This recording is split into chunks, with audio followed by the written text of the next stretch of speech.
서울 중심에 위치한 종강역. 이곳에서도 성탄과 연말연시를 맞아 들뜬 분위기를 느낄 수 있는데요.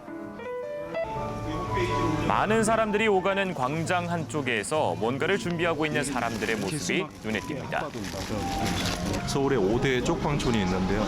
그곳 중에서 한 4곳 정도를 매주일마다 찾아갑니다. 그래서 매주 한 번씩 뵙는 그 관계가 참 시간이 지날수록 깊어지더라고요.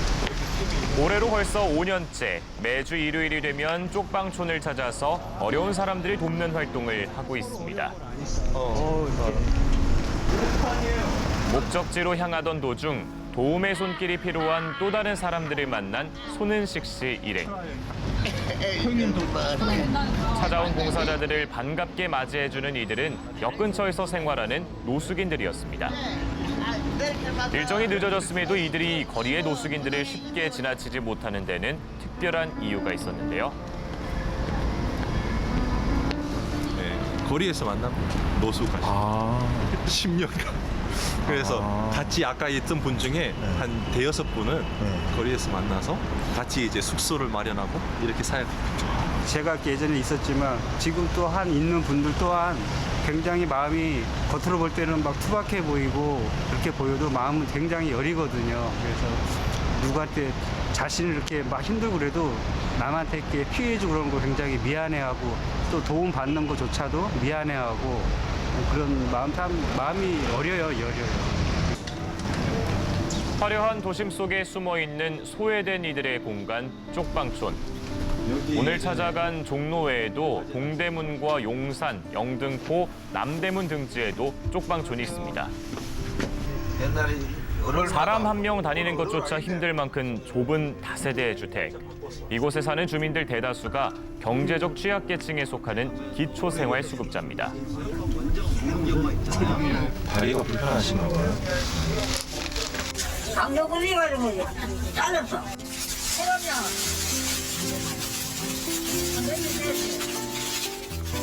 한 달이야.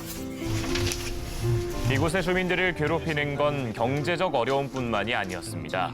옛날에 자전거에 치여가지고 그래가지고 그때부터 다리 그냥 못 걸었거든. 한때 번듯한 직장을 다니기도 했다는 한 주민.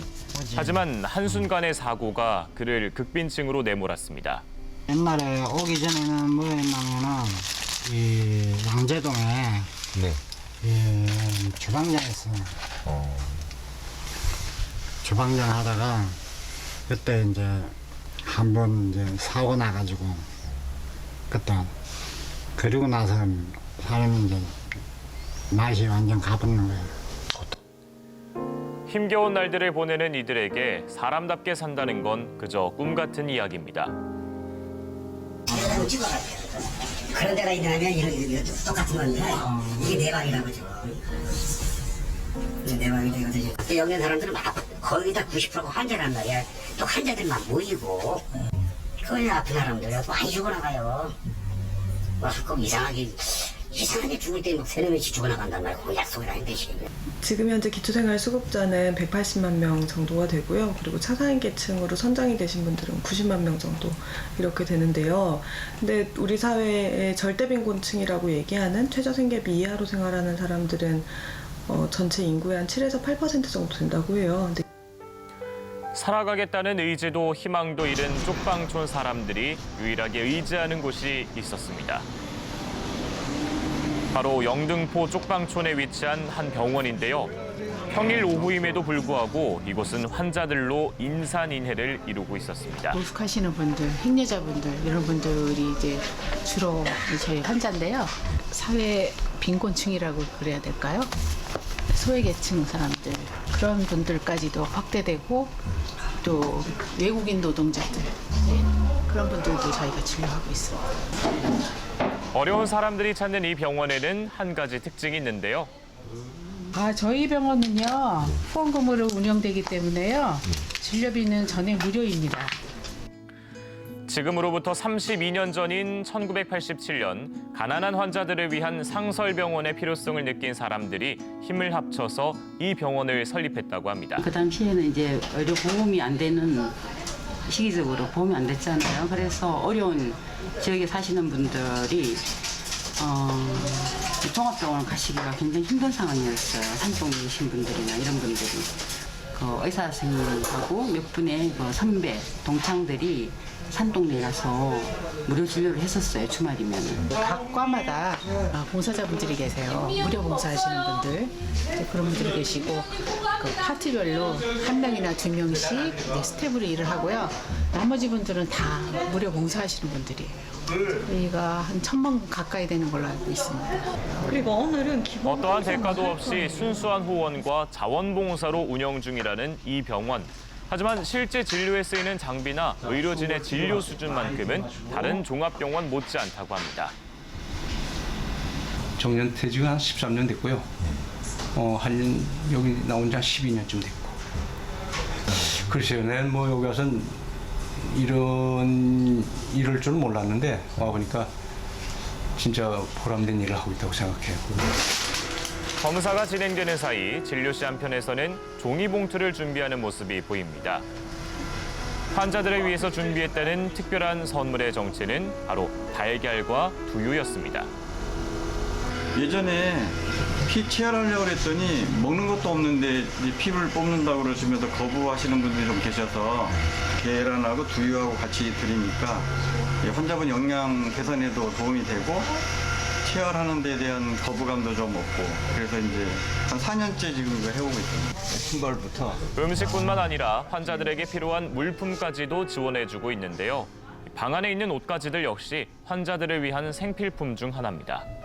입던 옷 이렇게 빨아가지고 보내주시는 분도 있고 또 이렇게 사가지고 보내주시는 분도 계시고 그리고 참 화요일 날은 이 머리도 깎아줘요.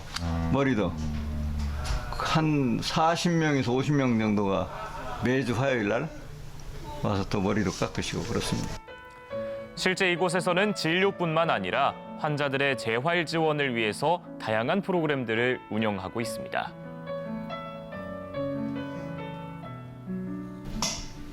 이렇게 병원을 넘어서 복지센터로 거듭나는 이곳을 든든하게 지키고 있는 건 대학 교수였던 신환식 원장입니다. 제가 누구한테 교수 시절에는 네 감사합니다, 안녕하세요 이런 말 별로 잘 안 해봤는데 여기서는 항상 사람들만 만나게 되면 안녕하세요, 고맙습니다, 네 후원 좀 해주세요, 여기 좀 도와주세요. 맨날 이렇게 얘기하고 다녀야 되니까 네 달라졌죠 많이.